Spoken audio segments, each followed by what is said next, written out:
Yo, yo, yo. Welcome back into another edition of Jake's Takes. I am your host, Jake Masucci, and I am super excited for this episode. I'm excited to be joined by my guy, Matt Griffin. What's going on? Super excited for this one. We're going to get back into some NBA. I mean, it's over. It's sadly over. It's over. Only for a little bit, though. I mean, we got the draft coming up and summer leagues in like 3 weeks. Yeah, I mean. It's all year sport. Yeah, all year sport. I mean, we're always into it. Free agency coming up, too, which is like a whole sport of its own. Yeah, pretty much yeah. So I'm excited for that. But the NBA Finals just ended, and that's what we're going to have to discuss a little bit today. But before we get into that, Matt, I want to talk about you a little bit. Okay. You've been in radio at Central for a little while now. How are you liking it? Yep. I like it a lot. It's a lot of fun. I feel like, the more that you do it, the more reps you get, the better you get at it, just like with anything. So I feel like I'm kind of seeing some of the fruits of that labor a little bit as I continue to do radio or, TV or whatever I'm doing. So yeah, I like it a lot. It's a lot of fun. I look forward to doing it, and it's a cool path to take, I think. So yeah, I mean, I was listening to your stuff like on the way to some Oakland games. I would be in the bus, and I was like, oh, Matt's got a live show, and I was like, I'll just turn it on. And I mean, you and your co-host really, you dive deep, and it's a lot of fun to listen to. It is a lot of fun, yeah. And I mean, we were only doing it once a week last year. I'm hoping to do it, a few more times a week, so we can really dive deeper into more stuff, because that is what I like to do.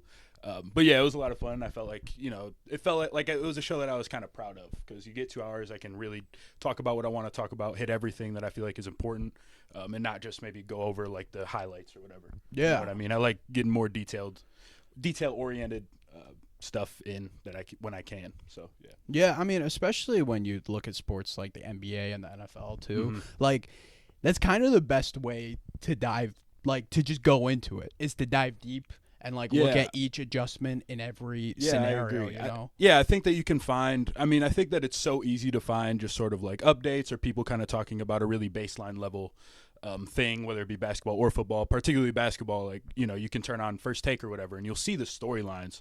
But I think that it's harder to find like legitimately good in-depth analysis, and not only that, like people who kind of like care and actually really enjoy it, really enjoy watching basketball, really enjoy talking about basketball. And I feel like that's something that I can provide to a degree. I'm always learning, of course, but I feel like that's sort of kind of what I want to hang my hat on. Yeah, I mean, and like looking at the TV thing now, it's all about really getting that bite, getting that reel or whatever works, And I feel like what you were saying, like this is kind of the new wave, and like, a little bit, I think so. Like looking at people like Bill Simmons and a Nate Duncan and a Ben Taylor, those guys just dive deep, and that's why I've really come to podcasting and really like it 100%. It's good, yeah, and I'm excited to do it for football season 2. I've got some stuff planned out. Start writing. I think I'm going to do a little series on a lot of quarterbacks that I want to look at. Get some all 22 deep dives and things like that. It's probably what I'll start tomorrow or the next day, but it's been basketball for a while. Yeah. So it's good to get my mind off the court like a little bit.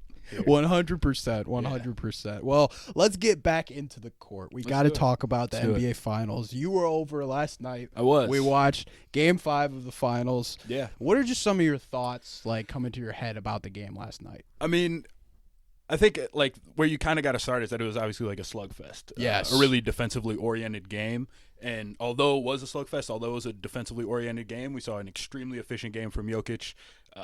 He thoroughly dominated the game. He's thoroughly dominated the whole playoffs. And it feels like, that's where everybody's starting. But that's where you got to start.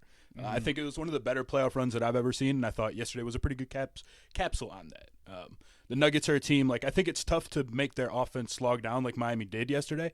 And the reason that it's tough is because Jokic is always going to be able to get good shots. And the Nuggets were missing a lot of good shots, and the Heat were definitely a reason for that. But I think that, it was cool to see, everybody was inefficient. Everybody was struggling except for him. He was like 12 for 16.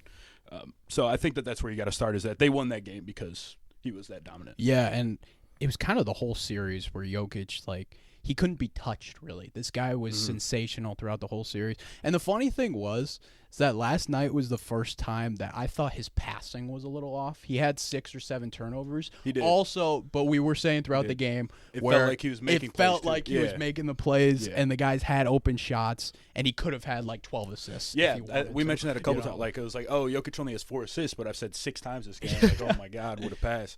And yeah, that's a good way to describe it. Is that he was a little bit sloppier maybe than normal, particularly with his passing. I think you saw Kyle Lowry. He got stripped like twice. Kyle Lowry, one comes to mind from him. And the Heat were really physical. I think. I think that played a part of it. They knew that their backs were against the wall, and it felt like they played defense that way. And they played a really good defensive game, but.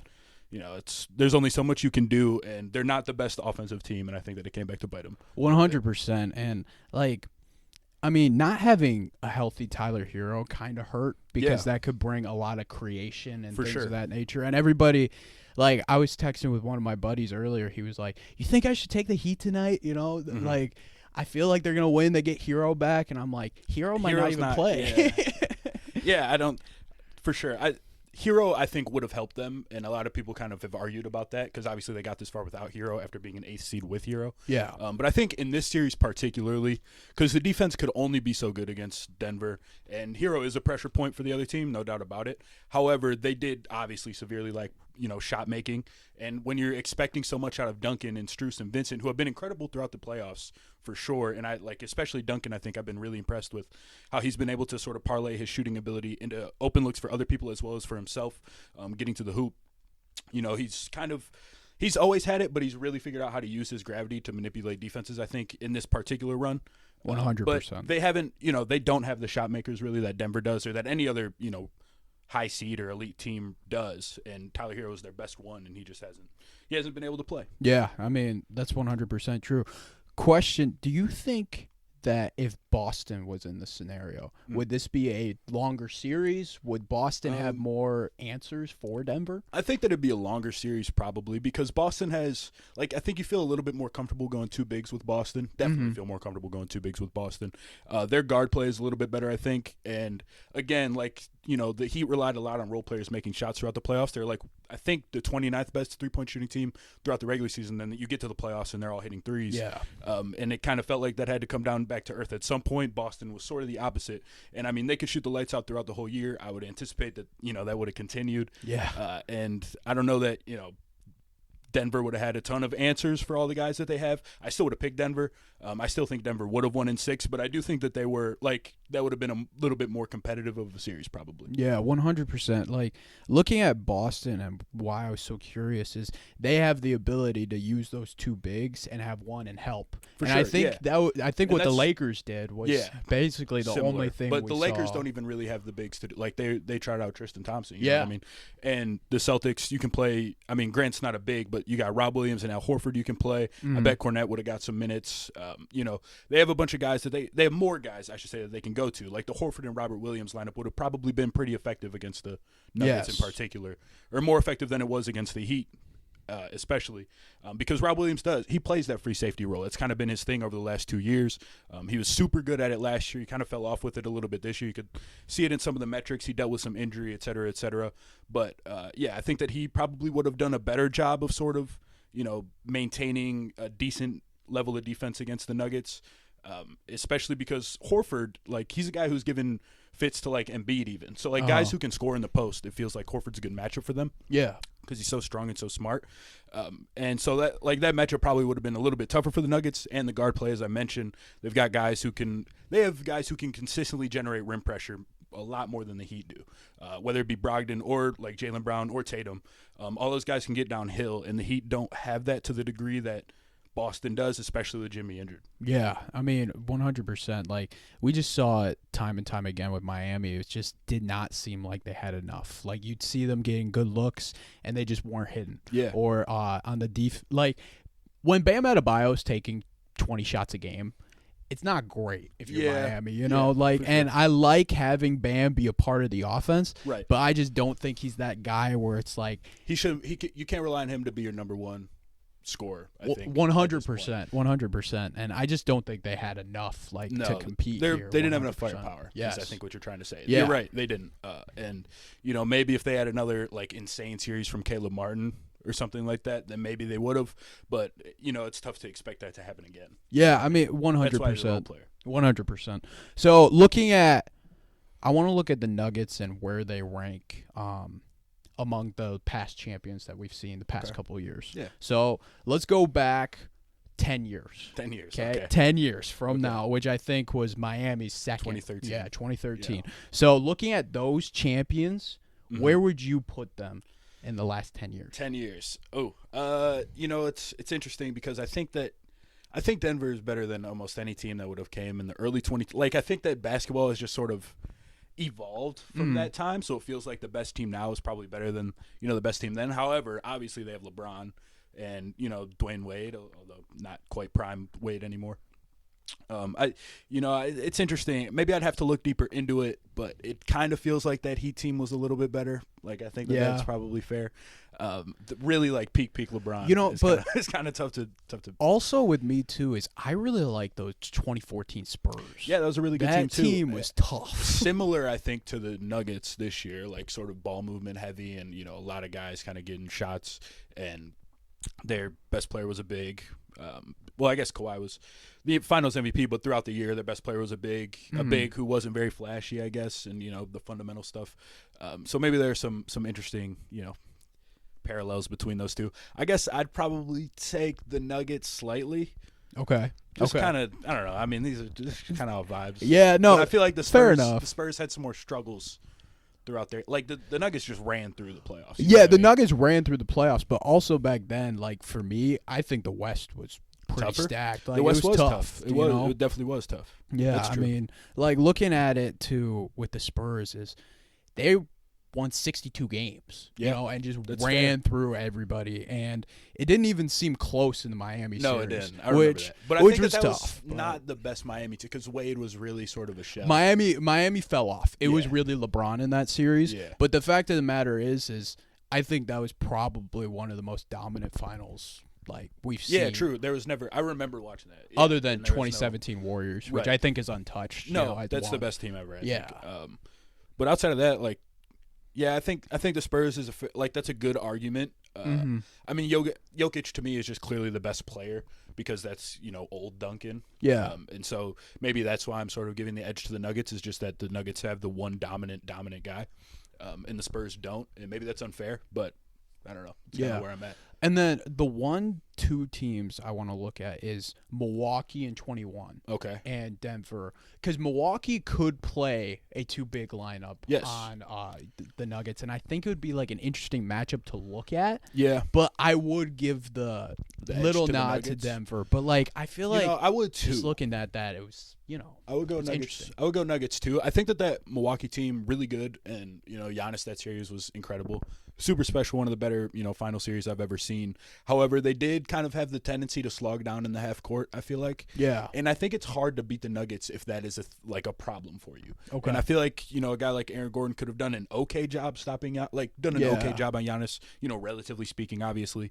And the Bucks back then, that was before so the Bucks kind of changed their defensive philosophy this year to not playing those boxes and elbows and giving up a lot of threes. This year the Bucks stopped doing that, but back then they were cool with it. I don't know, so they probably would have sent a lot of help at Jokic. Is my thought, and it's just tough to win that way a little bit. I know it's tough to win anyway. You can't just play them 1-on-1 either. But they were so consistently sending help. And you have Brooke playing that deep drop against Jamal. I feel like that would have been a tough series for the Bucks. Yeah, I mean, I think it would be really interesting and really show us where Giannis was at that level, because we saw it in that Sun series where he just dominated and there was no answers. But Aaron Gordon could be an answer. Yeah, and also I remember that Bobby Portis had a really, really good series. Yes. I wonder how he would fare guarding any of these Nuggets, because they played him at the 5 a lot in that series because Brooke was missing. Brooke couldn't hit and Bobby was hitting, so they played Bobby at the 5 pretty consistently. I don't know if you could do that against Jokic. One of the issues. Yeah, no, that's 100% fair. And still talking about the NBA Finals, I want to switch over to kind of the Heat. Okay. And this run is flat out sensational. I mean, we're giving them crap now for not having enough and things of that nature. No, and they didn't. But I mean, they really played their cards well. Yes. They maximized what they could have done. Exactly. For sure. This is a 100th percentile outcome for the Heat. Yeah, I mean, this is easily the best upset run we've seen in the NBA, right? In a while, yeah. Well, 2000 Knicks. 2000 Knicks, went to the finals as an 8 seed from 1999 or 2000. I think it was 1999. They might played be the right. Spurs. And I think it was got 99 to whooped. 2000. Yeah, I'm pretty sure. I think you're right. I think you're right. So they went to the finals as an 8 seed. That's Jeff the only Van one Gundy. Jeff Van Gundy. Jeff Van Gundy. Yep. Yeah, it's the only other one that comes to mind. But yeah, like especially because I mean I wasn't alive then, so I wouldn't have had like an opinion on the Knicks going into the playoffs. Exactly. But now I know that I was pretty heavily like the Heat just aren't good this Me year. too. Like, Me too. I was pretty, consistently just like there's no chance that they win anything. And I get that people were like worried about, they have the championship DNA or whatever because they've been and they have Spoelstra and Jimmy or whatever. But I was just like, yeah, like they just straight up can't shoot. Exactly. It just is what it is. That was my whole thing when they were in the play-in. I was like, I mean, I'd rather see I've seen Bucks versus Heat. I saw it, like the Bucks are going to kill them. I don't think that they have a chance. And then Giannis goes down, the Heat gets super hot, and the rest is sort of history. I know. I mean, like this Heat run for me is just flat out.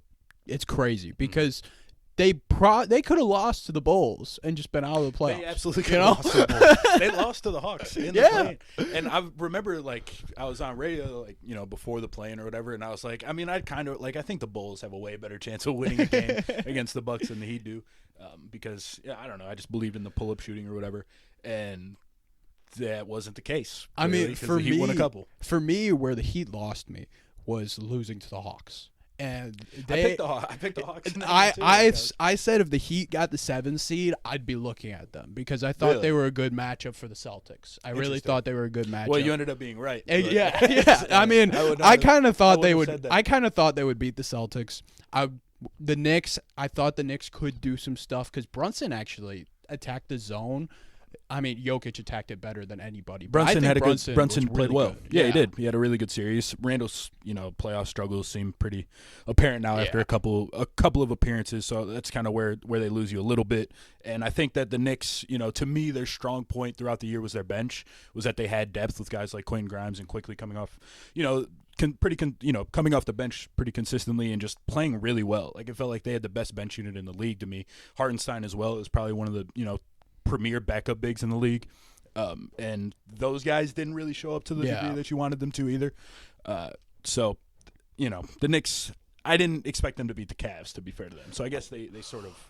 I was really high on the Cavs if you remember. I wasn't super high. I wasn't super high on the Cavs, but yeah, I picked them against the Knicks, and I was like, they'll lose round 2, but yeah, I mean, I had the Cavs in the finals. I loved really? I loved Cleveland. Yeah, I remember. I loved that. Cleveland. Interesting. I understand. Their metrics were really good. I think that they led the league in net rating. Yeah, they kind of met a lot of the check marks. I just worried again their half court offense. When you got two bigs. Yeah, can be a problem. I talked about it a lot on my podcast how I love net rating, and it's like literally my favorite stat. Yeah, they were number 1 in the league, right? And I think they were 2. Oh, were they? And they might have finished. Yeah, I think I don't know where they finished, but they were. I just thought with Donovan Mitchell playing at the level he was before the playoffs, coming in, he was torching teams. He was. Yeah, he had a really good back, last 3 weeks, maybe. Yeah, and I was just like, if this guy's playing at this level, how do you stop them? Especially with Garland playing well and things of that nature. But I talked about on the podcast, Evan Mobley in the short role wasn't good. Jared Allen played really bad. Yeah, Allen in particular, I think, struggled. And Mobley struggled offensively for sure. Yeah. I thought that he had a really good defensive series against the Knicks, though. I agree. And that kind of got lost in the shuffle. He was actually my pick for Defensive Player of the Year. Okay.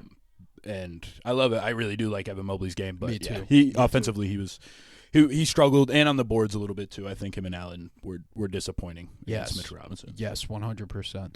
All right, let's circle back to the finals a little bit. Yeah, let's do it. But we were talking about the Heat, and I want to talk about Jimmy Butler legacy-wise. Okay. So now that he has made 2 NBA finals. Yeah. And he's really weird because he's not the best regular season player, and it's really interesting to compare him to players of past generations. Yes, but that is hard. Would you put him as a top 50 player all time? That's tough. Let me pull up my list. Let me see who I got at 50, and I'll because I mean, looking at it right now, I feel like you have to put him in your top 6 at least in the NBA right now. Top 6. I think that he'd have to be number 6 if you put him in your top 6.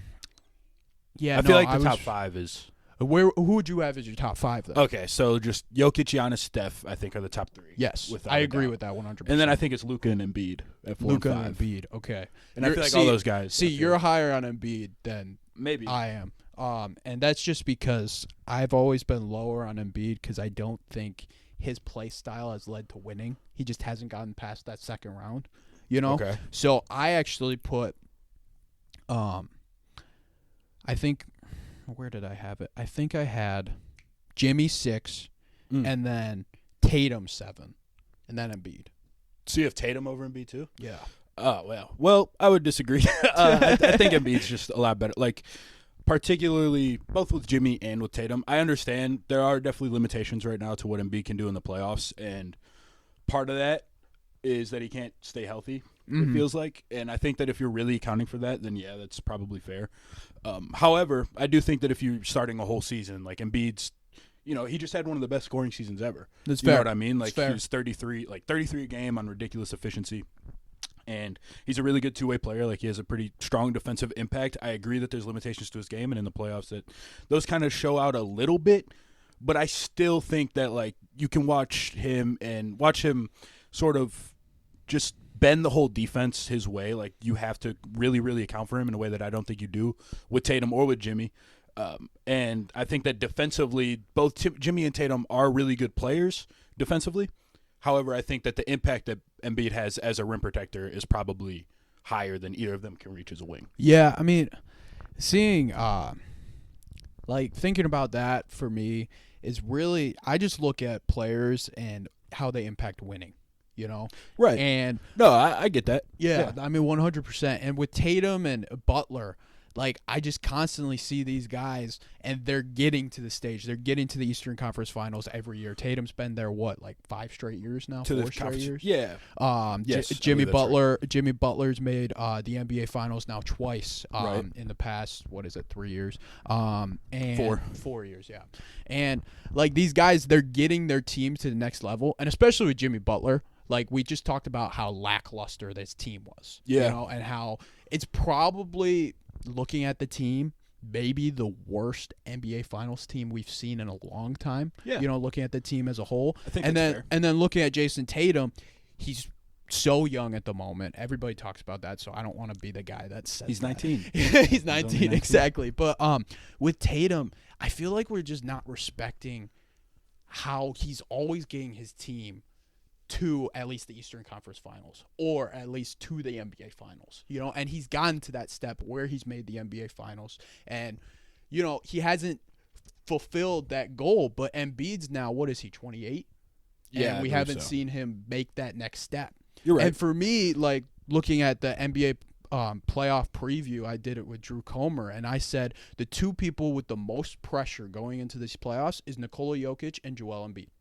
They were the two people with the most pressure because they had to take the next step, I hear that, and I understand that. I guess that my counter would be so at least with Tatum especially, I'll focus on him a little bit. To me, I think that he has similar limitations to Embiid, to where, I'm not quite sure that he's the first he can lead your team in points and things like that, but he's not the premier playmaker that I think you need to be a number one on a really, really good team. Yeah.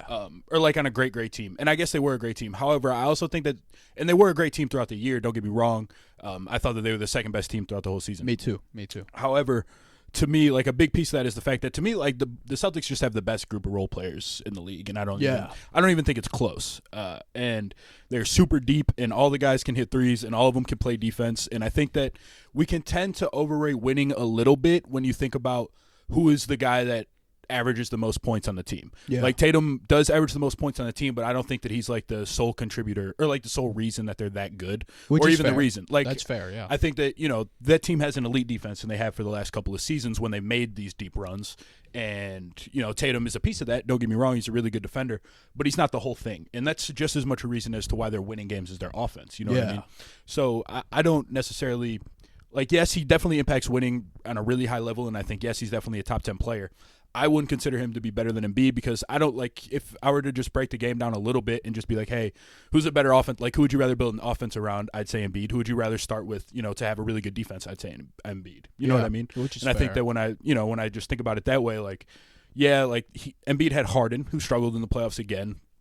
And, maybe if he had a little bit better of a playoff run, they would have made a run. Mm-hmm. And, he has a decent group of role players and a lot of guys that can hit threes, and they hit threes throughout the season. I don't think that they're on the level of the others that the Celtics have. Like, they don't have the role players, like Derek White would be their, Derek White is an incredible player, and Rob Williams and Grant, like all these guys would definitely play for the Celtics or for the Sixers. I'm sorry, but the Sixers kind of struggled to find more pieces off the bench. Like Jaden McDaniels, probably not quite. Niang, probably not quite. Like only for spurts. He's got his limitations, and it doesn't feel like the Celtics quite have that.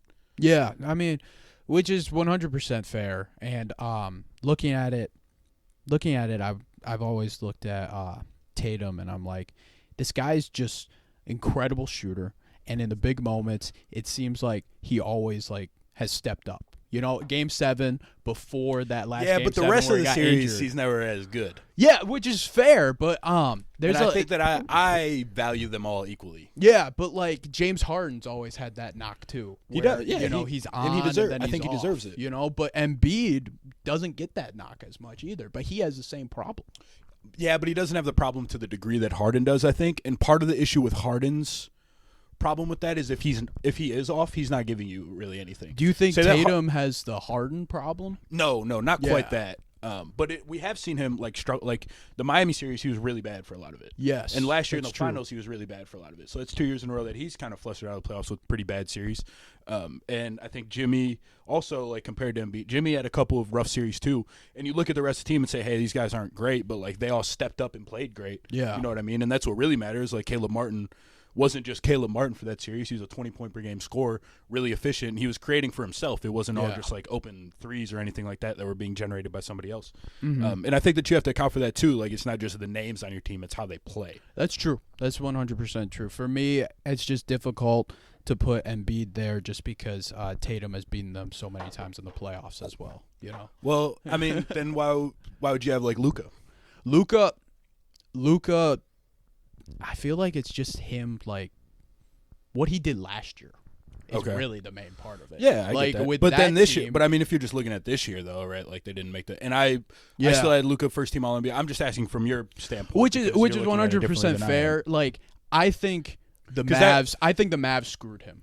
I think so, too. I would agree that the Mavs did a really bad job. And, the rest of the team did a pretty bad job throughout the year. And I feel like Luka did his job throughout the season. But I kind of feel like, Embiid still was like not – he wasn't as good as you were hoping that he was, but he wasn't like a disaster throughout the playoffs. And it feels like the other guys could have definitely played a little bit better and upped their performance, and then it might have taken some pressure off of him. Yeah. I mean, I don't know. With Embiid, he was still 23 and 12-ish, I think, in that last series, and played really, really good defense, I thought. Yeah. Like, one of his better defensive series ever. Yeah. I mean, at the end, they were attacking him. They Game were. 7, Game they 7, attacked him Game like 7 crazy. they were. Game 7 they were. And it just puts a bad taste in my mouth. I've always been critical of Embiid, and I think that's just a flaw in me. Because he's very good, and I need to start giving him more credit than I do. Maybe. You're showing me that 100%. I just think, to me, I would rather have Jason Tatum right now than Joel Embiid, because I also think Tatum can add some things as well. Okay. And become a better player. I think Embiid can improve as a passer, and like it's not just recognizing double teams. I think that his ball placement has to be better on passing out of double teams, and he's getting better at that every year. And I hope that he continues to, because I do think that that's necessary for there to be like an elite offense around him in the playoffs. Probably, at least, definitely necessary until he can become like the best player in the league. And maybe Nurse helps with that. I don't know. I guess we'll see. But I would disagree. I think I'm lower on Tatum overall. Period. Than everybody. That's 100% But this is fair. the highest I've ever been on him as after the season. I think that he really improved this year. After last year, I was like, you guys are all kind of going nuts. All right, well, we talked about that for a long time. We did. So which is okay. I love it on this podcast. I pulled up my list. My 50th best player. Let me hear it. Let me hear it. This hasn't been updated in some years. Okay. So this dude still wouldn't be up there. But okay. 49th, because I'm sure that, like, Jokic is probably below this on this list or whatever. Yeah. 49th, and I'd probably revise this, and maybe I'd have this guy higher if I redid it, but 49th is Dwight Howard. And I think Dwight Howard is definitely better than Jimmy Butler. Okay. Yeah, I kind of like that. I think it's hard. I would agree with that. I'd probably have Dwight higher if I redid that list, but because that was some years ago. Yeah, I mean, Dwight Howard was such a good defensive player. Yeah, I mean, he was the monster. best. He's like the second best player in the league. Yeah. He's really good. I feel like it's hard, like, to not put Jimmy in that discussion, though. You know? I feel pretty confident. Like, who's like your Dwight. 55? 55 is, well, I guess now it'd be Ray Allen. Ray Allen. Yeah. And I would have Jimmy over Ray Allen. Ooh, I don't know. That'd be close, but maybe. I think I'd have Jimmy over Ray Allen. Just, okay. Again, like, for me, Ray Allen was the number players, one on the Eastern Conference Finals, I want to say. Yeah, for me, got to? Again, it's about building your team up and creating a winner out of it. Okay. That's a lot of. I'll say that's this, a lot of how. How would you value the fact that you could add Ray Allen to any team that already has stars and he'll be just as impactful as if he were the number one? Whereas with Jimmy, if he's like your third guy, he's not quite as good because like he. Well, we haven't really help the seen floor Jimmy spacing and stuff like that. We haven't really seen with Jimmy Philly in that role, and with Philly he was. But did you see everybody else fall through? Yeah, and no, you're right. Struggled. Well, Jimmy struggled in that series a little bit too. Yeah, but he showed up late. You're right, and I think. Yeah, no, you're right. I guess I don't know. I was looking at that game 7. And Jimmy and Embiid both didn't have great games. Yeah, is what happened. That's fair. And like looking at Jimmy in Chicago, like we didn't get to see it because Derrick Rose got injured. But why would you ever? I guess okay, then maybe I'll like when Jimmy's 37, will he be as important as Ray Allen? Like, will he be as good? No, 100%. Okay. But like, again, I think that Ray Allen age. I is think better. It's Ray Allen. Jimmy might peak higher. Jimmy's maybe peaking higher right now. Exactly, and maybe. that's where I'd have to look. That's where I'm ranking. If I'm ranking somebody and want. Like, who am I going to do 1 year? I need to make the 1 year NBA peaks, finals. I guess, is different than maybe you want Jimmy. But yeah, so it's interesting. I mean, that's a difficult conversation, just the way you look at it. All right, well, we're going to take a little break, okay? And then when we get back, we're going to switch over to some NBA draft talk.